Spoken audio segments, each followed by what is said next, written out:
we should switch to the reason that maybe the two people that stuck it out with us are listening, which is the Royal Tenenbaums. So to give a little backstory of this particular walk, where we're in Manhattan for the whole month. This is our second movie walk of 3 scheduled. The first one we did was actually several movies all set in Queens. And then this one is what we thought was going to be almost all Manhattan locations. But as we did some more research the week prior to starting, we found a bunch of new locations in Brooklyn. So we deviated from our prescribed route one day just to kind of capture those locations. So we'll be covering those as well. But yeah, I mean, the movie itself, I know you mentioned you rewatched it, right? We rewatched it earlier this week. I would say it still holds up pretty well. Like, I think it's patinaing in a pretty good way. I would agree. Yeah. Yeah. There were a couple things that hit me differently as an adult, but that's more me than the movie itself. What were some of the things that you think about? I think the biggest one was as an adult, I had a little less sympathy for Ben Stiller's character, which I feel a little bit bad for. Oh, interesting. He's had a rough year, but he's still being a huge jerk to everybody. That's funny. Great. I actually had the opposite. Ooh. When I had watched it previously, I was like, oh, interesting character choice, whatever. I didn't really care that much about what was going on with him. When we watched it this time, I also might have been very tired, but as soon as he came on, I started crying, and I said to Mike, oh my gosh, this character is just so sad. So I don't know. Yeah. But he also, he was being a jerk. I think it was, I'm fine with him being angry at Royal. Go for it, man. But why are you mad at Richie's poster? Somebody put it in your room. Right. Yeah, that's true. I guess it never is really. I mean, the implicit idea is because Royal gets along with Richie better, he doesn't like him. But Right. I don't think he has any interactions with Margot. Really, do they interact at all? Yeah, I don't. Yeah, that's a good point. Like other than Margot and vice versa with Margot. Margot is upset that he gets to move home, and that inspires everybody coming together. But otherwise, they don't interact at all. Yeah. And he interacts with his mom, but not really in a way either. Yeah. But ironically, that connection, whether Ben Stiller's character is particularly authentic or effective at all, the Royal Ben Stiller thing is kind of the driving force of the movie. It's ultimately a father and son reuniting, Right. And then the rest is this high octane aesthetic experience, I guess, that really, I mean, I think shaped a lot of the the aesthetics of men and women our age group. I look at Luke Wilson's character and I look at Gwyneth Paltrow's character, and that's how people dressed and acted and looked from 2001 to 2012, basically. Yeah. That is Williamsburg. They defined Williamsburg. Yeah, exactly. Yeah. And it's shockingly effective in that respect. I don't know how that happened, why that happened, how much of it they were borrowing from existing things that were happening, and how much of it was Wes Anderson putting that out there. I don't really know. Yeah. And I think the films that. Oh, sorry. Go ahead. I think I had a slight lag there. I Go apologize. ahead. I was just gonna say it also influenced the films so much that came out, all the text on screen and all the montagey moves, or I don't have a specific example, but using the book as sort of the motif. Right. I'm sure that idea, that sort of similar thing has been ripped off. Yeah, countless totally. times. Totally. I was thinking that obviously a lot of things, but as far as the book motif and the idea of the narrator, I was thinking that that is actually a really important film for Alec Baldwin, even though he's never actually visually present in the film. I looked up his kind of TV and filmography. It was after the Sweaty Balls sketch from Saturday Night Live, which established him as like a voice, like an actual like voice. But I think the Royal Tenenbaums gives this sophistication and dryness that is played out a lot in 30 Rock, I think, too. And like it really gave him a dimensionality to his career that has propelled him to this kind of like debonair smartass, you know. Right. And of course, the Trump now thing is like a whole new other thing. But like, Right. I think it was really important for his career. It might be the first appearance of Alec Baldwin, podcaster, you're saying. Yeah, maybe. I think so. Yeah. Yeah. Well, he's also, I mean, I don't know what his sort of, how he was related to New York before that, but I feel like now he's very much like a New York guy. Like anytime NPR is doing a donation drive, it's always matched by Alec Baldwin. Like he's always calling in to talk with Brian Lair, and like he's like the New York, and he's on Saturday Night Live a lot, and I don't know what his New York affiliation was prior to the Royal Tenenbaums, other than, you know, probably living here already, but He was a Long Island guy, okay. so he graduated basically. Yeah. Okay. Yeah. And I mean, Saturday Night Live, even prior to his Trump portrayal, was a thing of his as well. Yeah. But that was something I thought about. Also, the montage, or it's not a montage. I'm not sure what it is. The two sections at the start of the film, one of them 8 minutes, one of them 7 minutes, that show the childhood and then the downfall of the Royal Tenenbaums is so strong and like just sets the entire aesthetic for the movie. It sets all the parameters, and almost every one of those things that occur in either of those sections is referenced again by the characters, which also made me think that in a weird way, there's a connection to Family Guy. And follow me on this one, because every episode of Family Guy, they'll be like, oh, remember the time you were with Samuel L. Jackson at the diner and blah, blah, blah. And then they go to that section where it's Samuel L. Jackson at the diner, you know, playing the accordion or something. It's almost as if they took, because all of those scenes at the beginning of the movie could have conceivably been placed scattered throughout the Royal Tenenbaums. True. But instead it was front-loaded. And like, I wonder what it would have looked like if the movie was played out so that you would just go jump back in time to that moment and then go back to it. And then conversely, I wonder what a Family Guy episode would be like if you just front-loaded all of the references. Peter Griffin was at the diner with Samuel L. Jackson. Yeah, exactly. But they also the Family Guy's super into doing long, unnecessary musical bits. So I could see them potentially doing that, and then having basically a 7-minute episode or something. You know, but it was very interesting what it did to the pacing, and I don't think I noticed this at all. But like the first third of the movie, even into I hit the mic, even into cut that out, even into the once we like are out of the past, like the Ben Stiller and his kids with the smoke alarm situation. Yeah. It's very, very, very, very fast. Yeah. But then as soon as like Royal enters their lives, things slow down Yeah. and get very reflective. yeah. Yeah. It's like this super adrenaline pumped, like, here's the past 3 seasons of the Royal Tenenbaums. Right. And now Right. this is the movie. Because it really breaks down to it's an hour and 50 minutes long.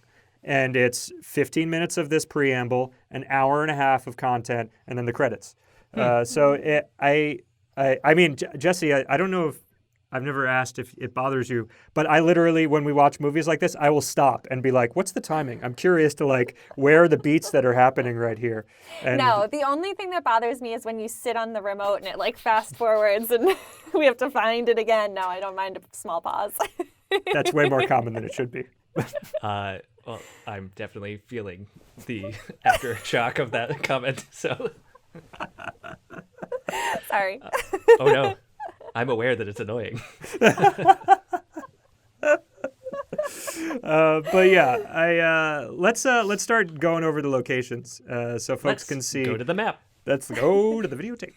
We'll start in Brooklyn, which I didn't really realize that there were this many in that area, and it's like the Park Slope Windsor Terrace area, which was populated with spots. The first one we'll go to is Henry Sherman. Is that Danny Glover's character? I think is it Henry Sherman? I think that's right. I think it is. Right. Yeah, I'm pretty sure. We'll go with it. His Mr. home, Sherman to you. Mr. Sherman. That's right. I've known him as my accountant, Mr. Sherman, for a year. He is so angry. He's not necessary. Yeah. That being mean to him is really unnecessary too. Yeah. But his house is on 83 Prospect Park West, and so it's right on the park there. You don't see it until the end of the film when Royal is in his do-good phase, and he's going to do a divorce with the notary, on the spot.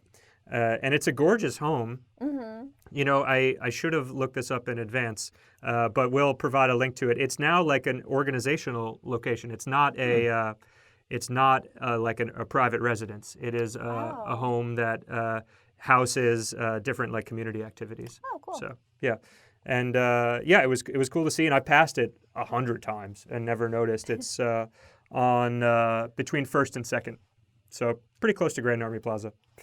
I did notice in the movie there was a statue or something that was labeled Sherman. Really? Or yeah. Oh. Like right next to the stairs. I didn't pause it to look at it closer, but Oh yeah. my eyes were very trained on the scenery this time around for you Yeah. guys. So Yeah, thank you. Yeah, it's one of those. Yeah, one of the amazing details of this film. I mean, the level of world building is part of what sells the entire thing. So I was pleased to walk by that one. The second one, pretty close there. There's actually the next two are immediately next to each other. There is starting with Riley Sinclair's home, Bill Murray's home, which is on 196 16th Street between 5th and 6th Avenue. Yeah, between 5th and 6th Avenue. And I had never thought about the location where he lived ever in this movie prior to having to watch it for that reason. But Jesse and I, when we first saw it, we were like, that's not Manhattan. Yeah. That's definitely not where Manhattan is. Like, it probably in Brooklyn. I don't know. It has that feel of like somewhere that's not as majestic at all. Well, I think in that scene is the first time also that you see the taxi cab and the way that they make the taxi cabs like so busted, which is really funny. Yeah. Which makes you also, I think, adds to like, oh, that's not the city, but Yeah. but I didn't know it was there. I thought it maybe was even, I don't know, further flung. Seemed like more spacious. yeah, we decided Queens in this house just on our guts. Yeah. Yeah. I was wondering. Yeah, go on. Oh, I was just gonna say, definitely the saddest exterior in this movie. Yeah. Yeah. Yeah, I can't think of anything else. Really. Yeah, and I guess his character is kind of sad also. Just like maybe not where it starts, but where it ends. Yeah. He doesn't really get the best hand. Yeah. I was wondering, I didn't look up in the credits to what degree, if at all, Noah Baumbach was involved in this film. But I believe if The Squid and the Whale is autobiographical, I believe he grew up in the area. And I was wondering if there was any influence that maybe he brought to that idea. Because the Riley Sinclair character does kind of feel like the Jeff Daniels-y character from The Squid and the Whale, like the 80s professor-y, he bought this house a while ago and it's kind of grown up around him type thing. And also it also kind of feels the middle-class way that in Rushmore, Jason Schwartzman's father kind of represents that thing. But his character Jason Schwartzman's father's character is way more middle-class than Bill Murray. Bill Murray's character is, I don't know if what you would consider him. Not a fop, but just kind of like somebody to be made fun of for his intellectualism, Right. Yeah. And like Jason Schwartzman's dad is still like working, whereas this guy can write his book about his patient. Yeah. and just kind of keep his feet up. Yeah. Yeah. Also, I mean, that the fact that his patient is just with him everywhere he goes all the time. That's definitely something I hadn't really thought of until we rewatched it, and I had the time to be like, wait, why is Dudley living? Like, is he living with him? Is he like? Yeah. Yeah. It's not physical comedy, but it is like some type of simpler like, what was he? I'm colorblind? Yes, I'm afraid you are. Like he can he can hear acutely and just, there's something about he's not flopping around, but he is like certainly not an intellectual character. Yeah. Right. And then literally on the other side of the block, or, you go one around and you're on the Prospect Expressway, and there is then the Grand Prospect Hall, which Oh yeah. we've walked by a number of times and admired the interior. I've never been in there. I don't know if you've been in there or not, but I have not. It's wonderful. I don't know if I'm allowed to make this request, but if you can cut in the commercial for the Grand Prospect Hall, it's wonderful. Really? I don't think I'm familiar with it. Is it on YouTube? Probably. I can find it. Yeah, okay. Yeah. But there's an older woman who I assume owns the place who just goes, "The Grand Prospect Hall, we make your dreams come true." It's my favorite. Yeah, I don't know if I've seen it. Where did you see it? Like just on the internet or On the TV. on the TV? Oh, nice. If nothing else, we should definitely put a link to it, Yeah. whether if we can't There we go. cut Yeah. it. But I went there once for a Balkan festival. Ooh. It was incredible. It was just, there was Balkan music and thousands of people, and the Balkan musicians were like stomping around on the ground floor, and then everyone else was dancing, and it was in that scene, and yeah, incredible. Yeah. So the Grand Prospect Hall, the exterior shots we're showing right now, it's a little disingenuous because the exterior is not actually shown in the film. And this is one of several locations where, for COVID-related reasons, we were not able to get in to give more footage. But the exterior itself looks like it should be in a Wes Anderson film. Perhaps it's why it was, explored as an area to go. And then the scene that was filmed there was actually the ice cream parlor scene with Margot and Royal. I remarked, that is the fanciest ice cream parlor that has ever existed. Yeah. Why? Yeah, exactly. It was, and now looking at it in the context of that hall, it's just a very small sliver of what the space is. It might just be like one little alcove. I don't really know. I've never been in there with the express idea of like looking around for that, but yeah. So that's that look. Those are all of the Brooklyn locations. There was one Queens location. We didn't go out to it because it was just so far-flung relative to what we're doing, but that was, I think it's in Forest Hills. It's related to Richie's tennis career. I can actually talk about this one real quick. Please, for you.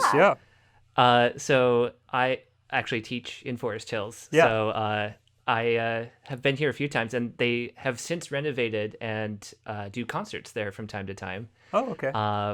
And so the tennis court is still out there, and that's actually where they have the various concerts on the court itself. Yeah. But a little secret is the go-karting is happening just outside the stadium within the Really? grounds. Oh, Yeah. wow. Yeah. Which I didn't recognize until this time because I've been Nice. there. Oh, interesting. When Royal takes the grandsons out there Yep. to go. Oh, cool. Yeah, that's great. I mean, there may be some further investigation that I was not able to find into the locations that are in this film, but there are so many places that are in here that are not covered. Like I didn't see anything about the go-karts.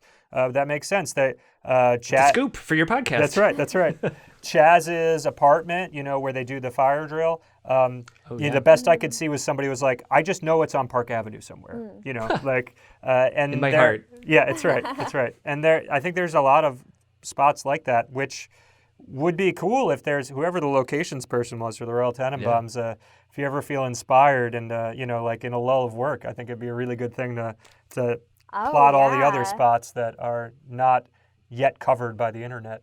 But I will say in the stadium now there is a brass plaque and a brass sneaker that says in the stadium on such and such a date, Richie the Bomber Tenenbaum played the worst game of tennis in his life. really? Oh, really? Yep. That's amazing. It's really great. Yeah.